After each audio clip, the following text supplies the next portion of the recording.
In a small apartment on Pennant Hills Road, a promising young medical student, the pride of her family, the girl who spent her childhood dreaming of saving lives, suddenly disappears from the world she was just beginning to touch.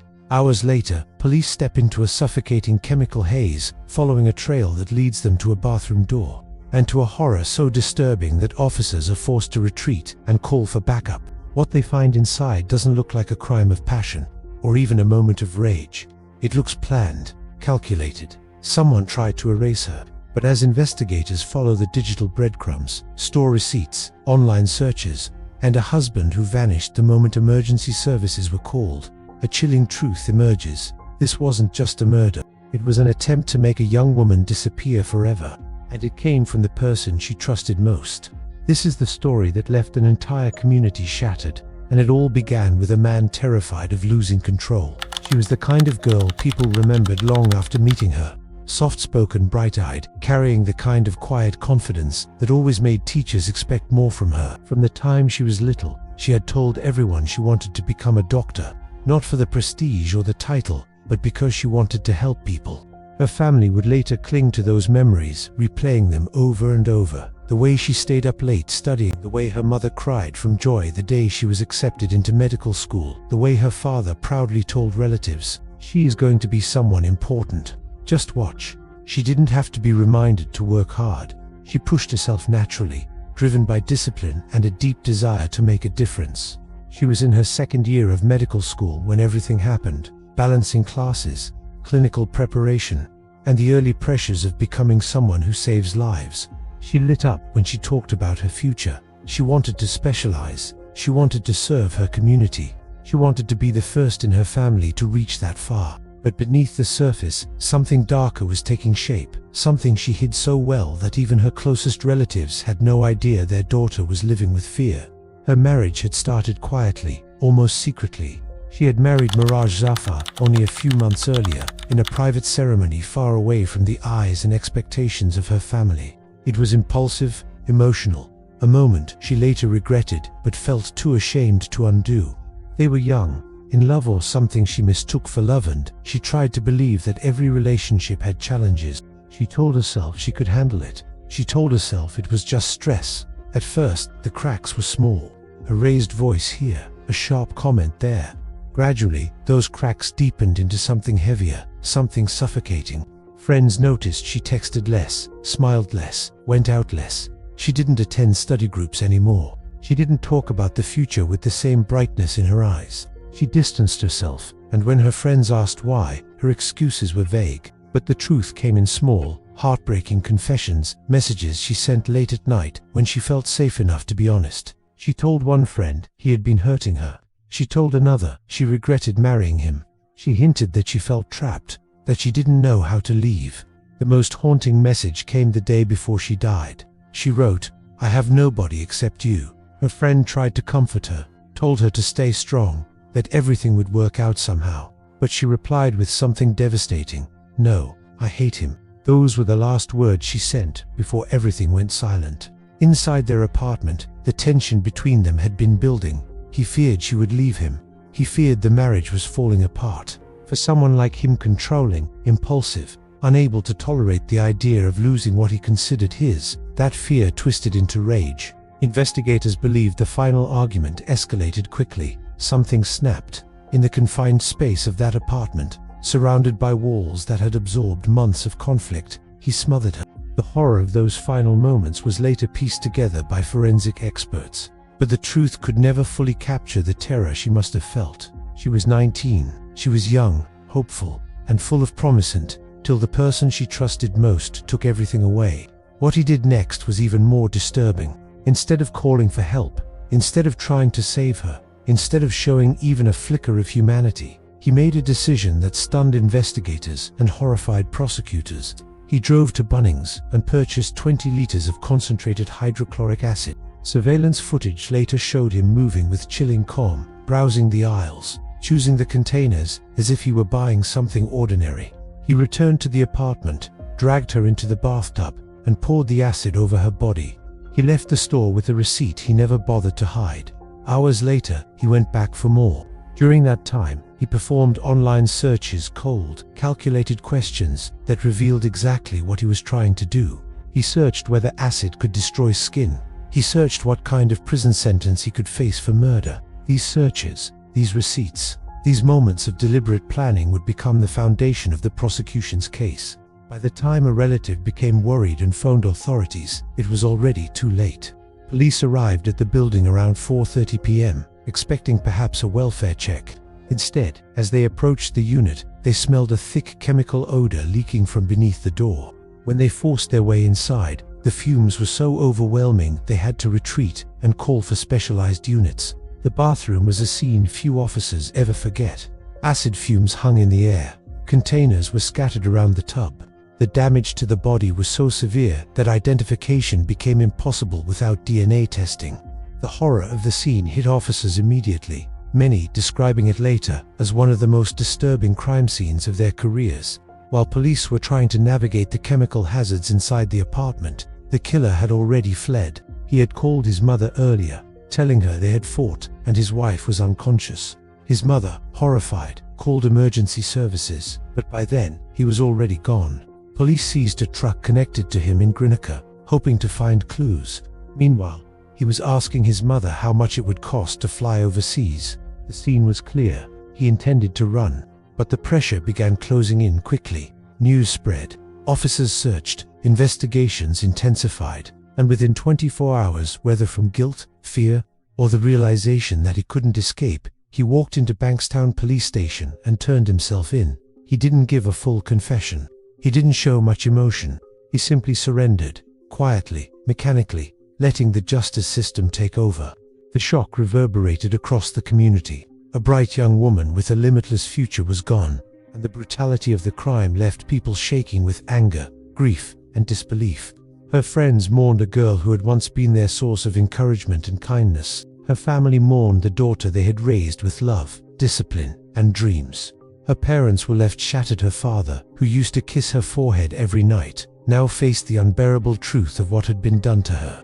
Her mother, who once stroked her daughter's hair before school, now faced a world without her child's voice, laughter, or presence. In the days that followed, detectives dug deeper into the couple's relationship. They learned about the apprehended violence order he had threatened her father with. They found the messages she had sent to friends. They learned how isolated she had been, how scared she was, how deeply she regretted the marriage. And slowly, the puzzle came together. A controlling husband, a terrified wife, a marriage built on fear, violence, and manipulation. Early leads pointed strongly toward him. There were no signs of forced entry, no evidence of another suspect, no indication that she had left the apartment willingly. Everything pointed toward domestic violence escalating into murder. But investigators still had to rule out every other possibility. They examined neighbors' statements. They pulled footage from nearby cameras.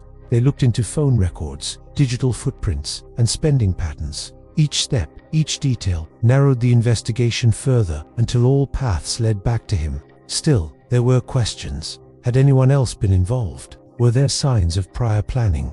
Were there overlooked warning signs that someone else had noticed? Detectives followed every lead, even the ones that seemed unlikely. They considered whether she had sought help secretly. They considered whether he had confided in anyone about the growing tension in the marriage. They examined his behavior in the days leading up to the murder. But nothing pointed to anyone else. No red herring held up. No alternate suspect emerged. The truth became clearer. She had been trapped in a life she didn't know how to escape. And he, terrified she would leave, had turned that fear into something monstrous. Detectives stayed on the scene as the sun dipped below the rooftops. The house growing darker, colder, and heavier with silence.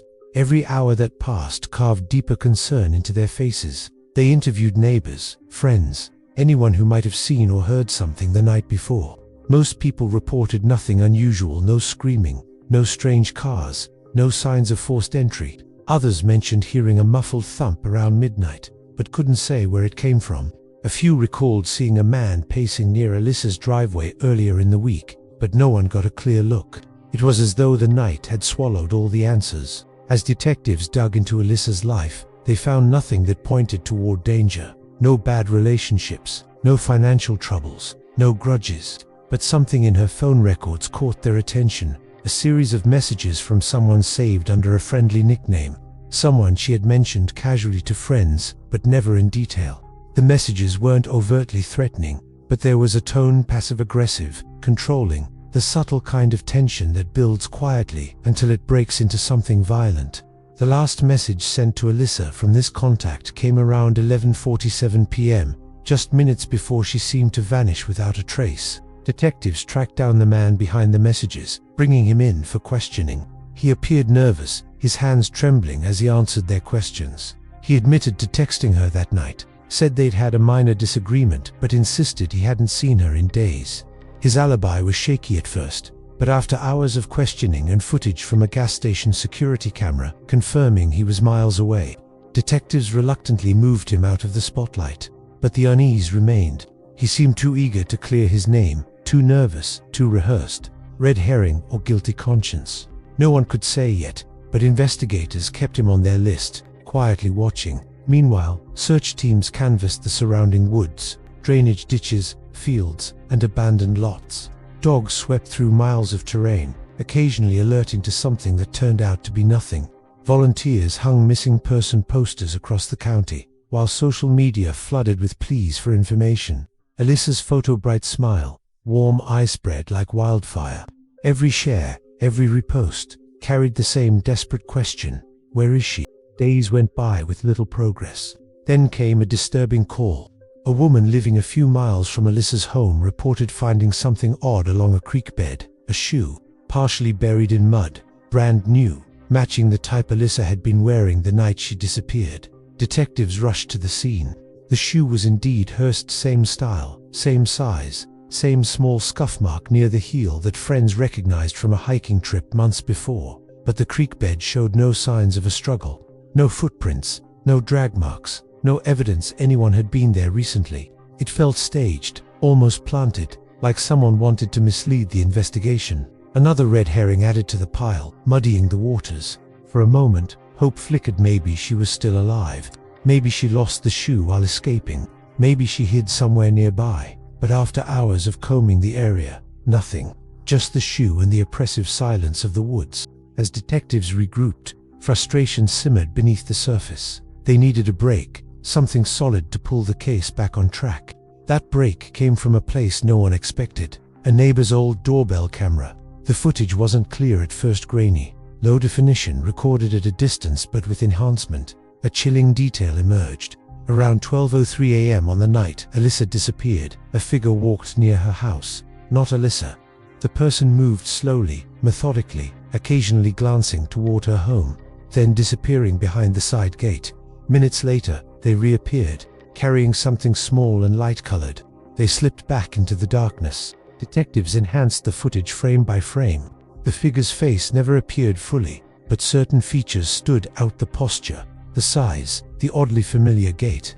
The lead investigator leaned forward, his expression tightening. He recognized that walk. They all did. The person matched someone they had already interviewed.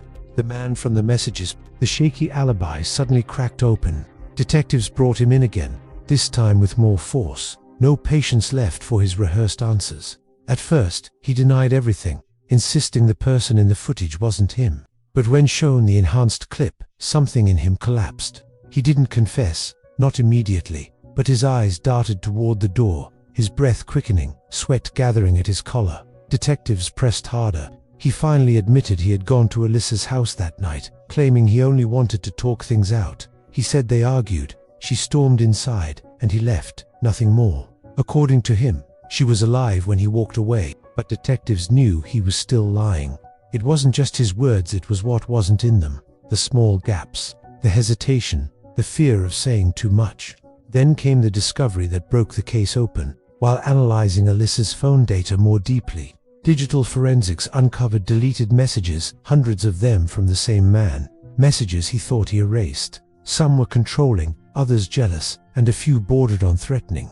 He wanted to know where she was every hour, who she texted, why she didn't respond immediately. The tone was obsessive, possessive, steeped in insecurity and resentment she had likely tried to distance herself from. Detectives realized something critical. Alyssa had been planning to cut ties with him completely. She had confided to a friend days earlier that she felt uncomfortable with his behavior and wanted to end all communication. The night she disappeared, she had finally told him to leave her alone. For him, that rejection wasn't something he could accept. Police executed a search warrant at his home. In the trunk of his car, beneath a tarp, they found a piece of evidence that made everyone fall silent: a strand of fabric matching Alyssa's clothing, stained with something dark. It wasn't definitive, not yet, but enough to justify holding him while tests were run. Forensics moved quickly, and when the results came back, the room went still. The stain was blood. Not old, not from an accident. Fresh, recent, and matching Alyssa's DNA. There was no scenario, no story, no excuse that could explain why her blood was in the trunk of his car, unless he was responsible. Faced with the evidence, his composure shattered. His confession came in fragments, halting, trembling, and warped by attempts to minimize his guilt. He admitted to going to her house uninvited that night. He admitted they argued. He admitted it escalated. He claimed he didn't mean to, as if intent mattered after the fact. He said he panicked, that everything happened too fast, that he didn't know what to do. But what stood out most wasn't what he said, it was what he refused to reveal. He wouldn't say where Alyssa was. Detectives pressed him relentlessly. Hours passed. His story shifted multiple times, each version contradicting the last. He rephrased, backtracked, tried to deflect, but he never once revealed the location they needed most. Every time detectives asked directly, he shut down, staring at the table, silent and unblinking. The search for Alyssa continued without him. Teams expanded their radius to neighboring counties, scanning fields, rivers, abandoned structures. For days, nothing. Then, just as hope began to fade, a breakthrough came from an unlikely source. A farmer who noticed an unusual disturbance near the edge of his property, freshly turned soil in an area no one ever used. Something about it felt wrong. He called authorities. Detectives arrived and began carefully clearing the area. Within minutes, they found what they had feared since the very first day. It was shallow, hastily covered. The realization hit like a cold wave that washed the breath out of everyone present. They had found Alyssa. The scene was somber, quiet, except for the rustle of wind through the trees. Officers removed their hats. Volunteers who had helped search stood frozen in grief. Alyssa's friends collapsed into each other's arms, tears flowing freely.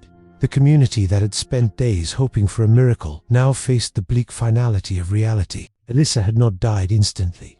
The evidence suggested she had been harmed at her home, then transported to that remote location hours later. Detectives believed the man had returned under cover of darkness, believing he could hide what he had done. But like all people driven by panic, he made mistakes that left a trail. When prosecutors laid out the case in court, the jury didn't need long.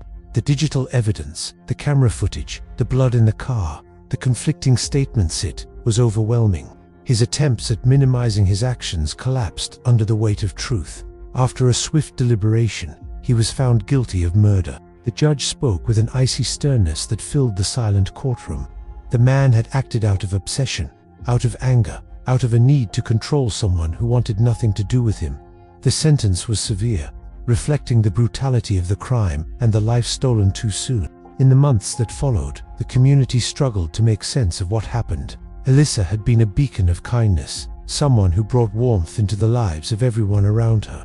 Her loss carved a deep wound, a reminder that the monsters people fear aren't always strangers lurking in dark alleys. Sometimes they are people allowed to close, people who hide their darkness behind charm, familiarity, or false vulnerability. To this day, people still leave flowers near the creek, at the trailhead, on her front porch. Her friends create annual gatherings in her honor, lighting candles, sharing stories, promising that her memory won't fade. And every year, as the candles flicker in the night, they remember not just the horror of her final hours, but the beauty of her life, the calm, steady light she carried in a world that can be so unbearably dark. Alyssa's story remains a chilling reminder that evil doesn't always storm into our lives with noise and chaos. Sometimes it slips quietly through the cracks, disguised as something harmless, until it's too late. But her legacy, her warmth, her compassion, her strength lives on in the people who refuse to let her be forgotten.